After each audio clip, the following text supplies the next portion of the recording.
এবং তিনি কিন্তু নির্যাতিতার পরিবারের লোকজনের সঙ্গে দেখা করবেন। দেখো শুভেন্দু অধিকারী তিনি কিন্তু এসে পৌঁছেছেন দ্বিতীয়বারের জন্য বারুইপুরে, এবং বারুইপুরের যে ঘটনা সেই ঘটনায় কিন্তু প্রম্পট অ্যাকশন, যে দ্রুততার সঙ্গে যে র্যাপিড যে অ্যাকশন, সেই অ্যাকশন কিন্তু পুলিশের তরফ থেকে, রাজ্য পুলিশের তরফ থেকে নেওয়া হয়েছে। এবং সামগ্রিকভাবে ইতিমধ্যেই পরিবারের সঙ্গে দ্বিতীয়বারের জন্য দেখা করতে এলেন শুভেন্দু অধিকারী, এবং পরিবারের সঙ্গে কথা বলে তাদের তরফ থেকে কোনো রকম আর কোনো দাবি রয়েছে কিনা। প্রথম দাবি ছিল এখানে যারা মহিলারা রয়েছেন এবং কাছাকাছি কোনো রকম ফাঁড়ি নেই, কোনো আউটপোস্ট ছিল না, সেই বিষয়টা কিন্তু তাদের কাছে অর্থাৎ মুখ্যমন্ত্রীর কাছে জানানো হয়েছিল পরিবারের তরফ থেকে। এবং তারপর পরিবারের যে দাবি, সেই দাবি মতো কিন্তু ইতিমধ্যে রাজ্য সরকারের তরফ থেকে সমস্ত কাজ করে দেওয়া হয়েছে। এবং ইতিমধ্যেই শুভেন্দু অধিকারী তিনি কিন্তু প্রবেশ করেছেন নির্যাতিতার বাড়িতে, তার পরিবারের লোকজনের সঙ্গে কথা বলবেন এবং তাদের তরফ থেকে আর কোনো দাবি রয়েছে কিনা এবং সামগ্রিকভাবে তাদের কোনো সাহায্য প্রয়োজন রয়েছে কিনা, সেই সমস্ত যাবতীয় তথ্য কিন্তু ইতিমধ্যেই শুভেন্দু অধিকারী তিনি কিন্তু নেবেন। সঙ্গে থাকো প্রীতি। সেই মুহূর্তে আরো একবার দর্শকদের জানাই, নিহত নাবালিকার পরিবারের সঙ্গে সাক্ষাৎ করতে মুখ্যমন্ত্রী পৌঁছলেন বারুইপুরে। আজ আবারও তিনি নিহত নাবালিকার পরিবারের সঙ্গে দেখা করবেন। বারুইপুরে নাবালিকা গণধর্ষণের পর খুন, মুখ্যমন্ত্রীর নির্দেশে পুলিশি অ্যাকশনে ধরপাকড়। মঙ্গলবারের পর ফের আজ বারুইপুরে মুখ্যমন্ত্রী। গত মঙ্গলবার বারুইপুরের এসপি অফিসে গিয়ে নির্যাতিতার পরিবারের সঙ্গে দেখা করেছিলেন মুখ্যমন্ত্রী, কথা বলেছিলেন ইন্দ্রজিতের পরিবারের সঙ্গেও এবং দোষীদের কঠোর শাস্তির আশ্বাস দিয়েছিলেন তিনি।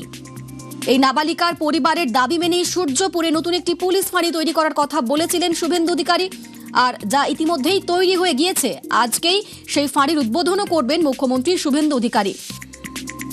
আজ ইন্দ্রজিতের পরিবারের সঙ্গেও দেখা করবেন মুখ্যমন্ত্রী, তিনি তাদের পাশে সব রকমভাবে থাকার আশ্বাস আগেই দিয়েছেন। আজ আবারও ইন্দ্রজিতের পরিবারের সঙ্গেও সাক্ষাৎ করবেন তিনি। এবং এই মুহূর্তে যে আপডেট, নিহত নাবালিকার পরিবারের সঙ্গে দেখা করতে মুখ্যমন্ত্রী বারুইপুরে পৌঁছে গিয়েছেন। আমাদের সঙ্গে সেখান থেকে প্রীতিশ রয়েছেন প্রতিনিধি। প্রীতিশ, আমরা এর আগেও দেখেছিলাম মুখ্যমন্ত্রী তো সব রকম ভাবে সাহায্যের আশ্বাস দিয়েছিলেন এই পরিবারকে। আজ তারা কি বলছেন, তারা আজকে মুখ্যমন্ত্রীর কাছে কি কথা বলবেন, কি দাবি করতে পারেন তারা? দেখো, শুধুমাত্র এই পরিবার নয়, রাজ্যের মুখ্যমন্ত্রী হওয়ার পরে কিন্তু শুভেন্দু অধিকারী তিনি বলেছিলেন যে কোনো জায়গায় কোনো ধরনের অপ্রীতিকর ঘটনা বা কোনো অবাঞ্ছনীয় যদি ঘটনা ঘটে তার সঙ্গে কোনো ব্যক্তির সঙ্গে, সেখানে কিন্তু রাজ্যের পুলিশ এবং রাজ্যের মুখ্যমন্ত্রী তাদের পাশে দাঁড়াবেন এবং সম্পূর্ণরূপে যে বিচার, সেই বিচার কিন্তু রাজ্যের সরকারের তরফ থেকে, রাজ্যের পুলিশের তরফ থেকে কিন্তু দেওয়া হবে। এবং সেই সূত্র অনুযায়ী কিন্তু শুভেন্দু অধিকারী যদি মুখ্যমন্ত্রী হওয়ার পরে যে দুটি ঘটনা যে বড় আকার ধারণ করেছিল, অর্থাৎ পাথরা ক্যাফের ঘটনা এবং আন্দোলনকে কেন্দ্র করে যেভাবে বিশৃঙ্খল ঘটনা ঘটেছিল, সেখানেও কিন্তু শুভেন্দু অধিকারী তিনি গেছিলেন এবং পুলিশকে বলেছিলেন দৃঢ় হাতে যাতে এই ঘটনার পদক্ষেপ নেওয়া হয়। এবং পুলিশের তরফ থেকে সেই ঘটনার কিন্তু পদক্ষেপ নেওয়া হয়েছিল, একাধিক গ্রেপ্তার হয়েছিল এবং যারা আহত হয়েছিলেন পুলিশ আধিকারিকরা, পুলিশ কর্মীরা, তাদের সঙ্গে তিনি তাদের মনোবল বাড়ানোর জন্য তাদের সঙ্গে দেখা করেছিলেন। তাদের যে কোনো রকম কোনো অসুবিধা হবে না সেটা কিন্তু রাজ্যের মুখ্যমন্ত্রী শুভেন্দু অধিকারী তিনি কিন্তু সরাসরি পাথরা ক্যাফের ঘটনায় কিন্তু জানিয়ে দিয়েছিলেন। এবং তারপর কিন্তু এই বারুইপুরের ঘটনায় যেভাবে একজনকে গণপিটুনি দিয়ে মারা হয়েছে, যেভাবে মৃত্যু হয়েছে তার, সেই পরিবারের পাশে যেরকম রাজ্যের সরকার রয়েছে, রাজ্যের মুখ্যমন্ত্রী রয়েছেন, এবং তার সাথে সাথে যে নির্যাতিতা পরিবার, যে নাবালিকার যেভাবে ধর্ষণ এবং তাকে হত্যা করা হয়েছে, সেই ঘটনায় কিন্তু যারা অভিযুক্ত রয়েছেন তাদেরকে দ্রুত তার সঙ্গে গ্রেপ্তার করতে হবে এবং গ্রেপ্তার করাও হয়েছে পুলিশের তরফ থেকে, রাজ্য পুলিশের তরফ থেকে। এবং গ্রেপ্তার করার পরে যে শাস্তি, সেই শাস্তির জন্য সমগ্র রকমের যে চেষ্টা সেটা কিন্তু হাইকোর্টের কাছে তারা কিন্তু জানাবেন পুলিশ আধিকারিকরা।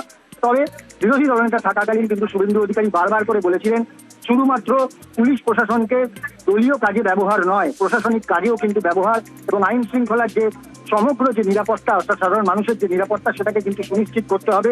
এবং রাজ্যে যদি বিজেপি ক্ষমতায় আসে তারা কিন্তু সেটা করবেন এবং তারা করতে বদ্ধপরিকর। এবং সেই পরিপ্রেক্ষিতে দাঁড়িয়ে কিন্তু রাজ্যের মুখ্যমন্ত্রী শুভেন্দু অধিকারী হওয়ার পরেই বিভিন্ন জায়গায় যেখানে ঘটনা ঘটছে সেখানে কিন্তু তিনি বারংবার যাচ্ছেন, শুধু একবার নয় একাধিকবার তিনি যাচ্ছেন। যদি বারুইপুরের উদাহরণ দিই, তাতে করে কিন্তু দ্বিতীয়বার শুভেন্দু অধিকারী তিনি কিন্তু বারুইপুরে আসলেন এবং পরিবারের সঙ্গে তিনি কিন্তু দেখা করছেন এবং পরিবারের কোনো রকম অভাব অভিযোগ রয়েছে কিনা, পরিবারের যেটা দাবি রয়েছে সেই বিষয়গুলোকেই কিন্তু তিনি সামগ্রিকভাবে দেখছেন।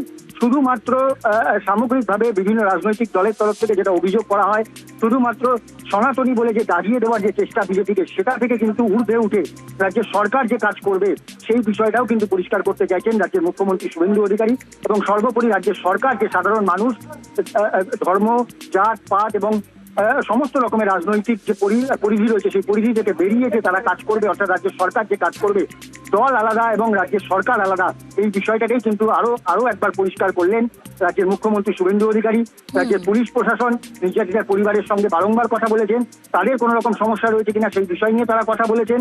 এবং সর্বোপরি রাজ্যের মুখ্যমন্ত্রী শুভেন্দু অধিকারী তিনি এই নিয়ে দ্বিতীয়বার, গতবার তিনি কিন্তু চলতি সপ্তাহের মধ্যেই দ্বিতীয়বার অর্থাৎ মঙ্গলবার তিনি এসেছিলেন এবং আজ শনিবার তিনি কিন্তু দ্বিতীয়বারের জন্য এসেছেন। অর্থাৎ বলা চলে রাজ্যের সরকার কিন্তু সাধারণ মানুষের পাশে রয়েছে, এটা কিন্তু আরো একবার পরিষ্কার হয়ে গেল। একেবারেই আমরা সেই ছবি দেখতে পাচ্ছি। গত মঙ্গলবার বারুইপুরে গিয়েছিলেন মুখ্যমন্ত্রী, পরিবারের সঙ্গে দেখা করেছিলেন, তাদের সব রকম কথা তিনি শুনেছিলেন এবং সব রকম ভাবে সাহায্য করার আশ্বাস দিয়েছিলেন। আর আজ শনিবার, আজ আবারও বারুইপুরে পৌঁছে গিয়েছেন মুখ্যমন্ত্রী শুভেন্দু অধিকারী। গত রবিবার বারুইপুরের সূর্যপুরে একটি পুকুর থেকে উদ্ধার হয় 12 বছরের নাবালিকার দেহ। তাকে গণধর্ষণের পর খুন করা হয় এমনটা অভিযোগ ওঠে। আর সেই দেহ উদ্ধারের পরই রীতিমতো উত্তেজনা ছড়ায় গোটা এলাকায়। আর অভিযোগ যে সন্দেহের বশে ইন্দ্রজিৎ মণ্ডলকে মারধর করা হয় এবং তাতেই তার মৃত্যু হয়। ঘটনাস্থলে গিয়ে মুখ্যমন্ত্রী নিজে বলেছিলেন যে গণপিটুনিতে নিহত যুবক নির্দোষ ছিলেন, তার পরিবারের পাশে থাকারও আশ্বাস দেন শুভেন্দু অধিকারী। এবং মঙ্গলবার এই নাবালিকার পরিবারের সঙ্গে দেখা করেছিলেন মুখ্যমন্ত্রী, কথা বলেছিলেন ইন্দ্রজিৎ মণ্ডলের পরিবারের সঙ্গেও। দোষীদের কঠোর শাস্তির আশ্বাস দিয়েছিলেন তিনি। বারবার স্পষ্ট করে দিয়েছেন যে অপরাধে জিরো টলারেন্স, সেখানে কারো গাফলতি থাকলে তাকেও কোনোভাবেই রেয়াত করা হবে না, সেই বার্তা একেবারে স্পষ্টভাবে বারবার দিয়েছেন তিনি। এবং সেই নাবালিকার পরিবারের দাবি মেনেই সূর্যপুরে নতুন একটি পুলিশ ফাঁড়ি তৈরির কথা বলেছিলেন মুখ্যমন্ত্রী শুভেন্দু অধিকারী। যেই পুলিশ ফাঁড়ি ইতিমধ্যেই প্রস্তুত, আজ তার উদ্বোধন করবেন মুখ্যমন্ত্রী। কিছুক্ষণ আগেই নিহত নাবালিকার বাড়িতে পৌঁছে গিয়েছেন মুখ্যমন্ত্রী, পরিবারের সঙ্গে দেখা করছেন তিনি এবং এরপর তিনি পৌঁছে যাবেন নিহত ইন্দ্রজিৎ মণ্ডলের বাড়িতেও। নিহত ইন্দ্রজিৎ মণ্ডলের পরিবারের সঙ্গেও দেখা করবেন মুখ্যমন্ত্রী শুভেন্দু অধিকারী।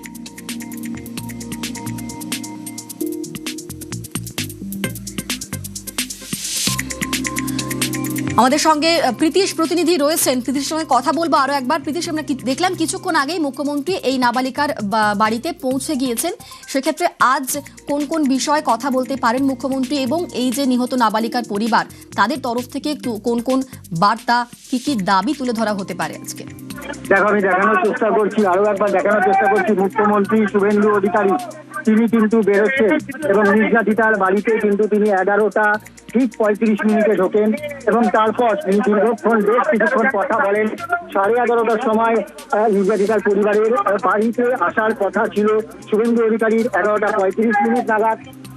11:35 নাগাদ তিনি কিন্তু এসে পৌঁছান এবং তারপর তিনি কিন্তু সরাসরি পরিবারের লোকজনের সঙ্গে তাদের বাড়িতে তার যে বাবা মা রয়েছে নাবালিকার তাদের সঙ্গে কথা বলেন এবং কথা বলে ইতিমধ্যে শুভেন্দু অধিকারী তিনি কিন্তু বেরিয়ে আসছেন বাড়ি থেকে এবং সামগ্রিকভাবে এরপর তিনি কিন্তু আউটপোস্টে যে উদ্বোধন রয়েছে সেখানে তিনি যাবেন এবং এসপি অফিসেও তার একটি গুরুত্বপূর্ণ বৈঠক রয়েছেন।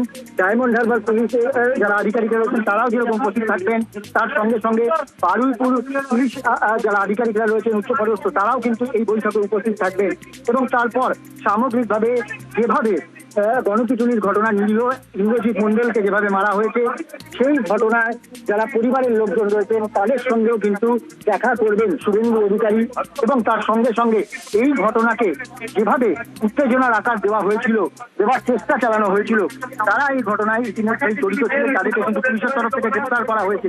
যারা ইন্ধন জুগিয়েছিলেন তাদেরকেও কিন্তু গ্রেপ্তার করা হয়েছে। এই ঘটনায় কোনো রকম ভাবে কাউকে রেয়াত করা হবে না। মূল অভিযুক্ত এই ঘটনার সঙ্গে যারা রয়েছেন তাদেরকে যেরকম গ্রেপ্তার করা হয়েছে এবং যারা ইন্ধন দিয়ে এই ঘটনাকে আরো উত্তেজনাকর তৈরি করার যে চেষ্টা করেছিলেন তাদেরকেও কিন্তু গ্রেপ্তার করা হয়েছে এবং সামগ্রিকভাবে পরিবারের পাশে রয়েছে রাজ্যের সরকার, সেটাও কিন্তু রাজ্যের মুখ্যমন্ত্রী শুভেন্দু অধিকারী তিনি বারংবার বুঝিয়ে দিয়েছেন এবং এই নিয়ে দ্বিতীয়বারের জন্য কিন্তু তিনি পরিবারের লোকজনের সঙ্গে দেখা করতে এলেন এবং দ্বিতীয়বারের জন্য পরিবারের যে অভাব অভিযোগ যেগুলো রয়েছে, কোনো রকম কোনো সমস্যা রয়েছে কিনা, কোনো রকম আর কোনো দাবি রয়েছে কিনা তাদের পরিবারের তরফ থেকে, সেই বিষয়গুলোকে কিন্তু আরো একবার শুনে নিতে চাইছেন রাজ্যের মুখ্যমন্ত্রী শুভেন্দু অধিকারী।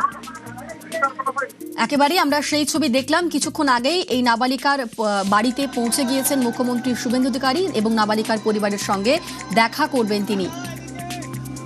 গত মঙ্গলবার তিনি গিয়েছিলেন বারুইপুরে এবং সেখানেও এই নিহত নাবালিকার পরিবারের সঙ্গে দেখা করেছিলেন এবং গণপিটুনিতে মৃত্যু হয়েছে যার ইন্দ্রজিৎ মণ্ডল তার পরিবারের সঙ্গেও সাক্ষাৎ করেছিলেন তিনি। আর তারই সঙ্গে সব রকম ভাবে সহযোগিতার আশ্বাস দিয়েছিলেন। সরকার সব রকম ভাবে যে পাশে আছে তা বারবার স্পষ্ট করে দিয়েছেন মুখ্যমন্ত্রী। এবং ইতিমধ্যেই এই বারুইপুরের ঘটনায় বিভিন্ন মামলাতে ধরপাকড় চলছে, বেশ কয়েকজনকে গ্রেফতার করা হয়েছে।